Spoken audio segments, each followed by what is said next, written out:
Hey everyone, and welcome to Business and Data Analysis with SQL. My name is Geoffrey Devitt, and for the last 20 years I've been analysing data of all shapes and sizes, and felt it was a good time that I shared some of my knowledge and experiences of being a data and business analyst with you here today in this course. It's no secret that data has become a key component for driving many businesses, as it touches just about every aspect of our working and personal lives on a daily basis. Be it from your smartphone that contains numerous instruments for capturing what you're doing, such as your GPS-enabled camera, to posting on social media, to even the adverts we see when shopping online. When I first began developing reports and dashboards some 20 years ago, a standard report might have taken me at least a month or two to develop. This would entail many review meetings with the business, and development was cumbersome due to the lack of tools and processing power of computers at the time.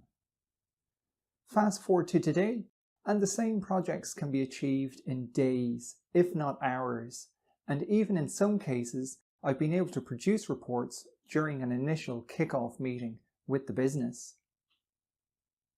Basically, as computers have increased in power, to the point where we can now process data in real time, we see new fields such as data science emerging that present new challenges for businesses, such as natural language processing used in devices like Alexa and Cortana, which can understand our questions we ask them, to image processing and neural networks used in the likes of driverless cars and shopping recommender systems that you find on platforms such as Amazon and Facebook.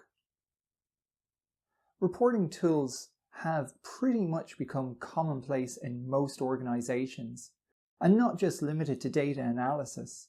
In fact, the last number of years I've worked as a business intelligence manager, my role has been to help teams set up self-service data platforms that allow business users to pick and choose what data they want to view in a report. As a data business analyst, your responsibility is not just to build reports, but to also tell a story that provides insight for a user.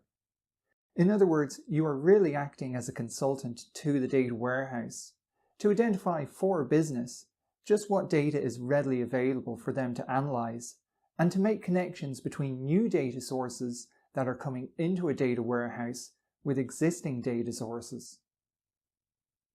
Data really is key to driving any business, and in today's markets, having an insightful report can be the difference of make or break for a business. So let's get down to business. What will you learn from this course? I've structured the course into 3 parts. First, we will get to grips with some of the basic concepts of database and data warehouse design. Knowing how your data is sourced and stored plays a large part of any data project, and typically with large data projects, you may find yourself working with multiple source systems, such as customer demographic data, financial transactions, fraud systems, customer support, marketing systems, Internet of Things, and so on. Having a good understanding of how all this data is captured, processed, and then stored will make your projects run a lot smoother. In time, as you build up an intimate knowledge of the systems you and your business are utilizing, you are likely to become the go-to analyst and subject matter expert for many teams. Next, we will learn how to write SQL code, which is the standard programming language used to query data from a database or data warehouse. Don't worry if you don't have a programming background, as I will start from the basics and work through many examples to get you up to speed with writing your own SQL queries. What I can say about SQL code is in all the years that I've been working with databases, SQL code has changed very little and typically only requires that you know a handful of statements. I will walk you through the process I use on a daily basis for coding and debugging queries. Once you've got to grips with the fundamentals of SQL, this will set you up to work with just about any relational database or data warehouse in the market today. Once we have built our queries and captured our data, I will then show you how you can create a report and automate your report to be delivered to your team on a recurring scheduled basis.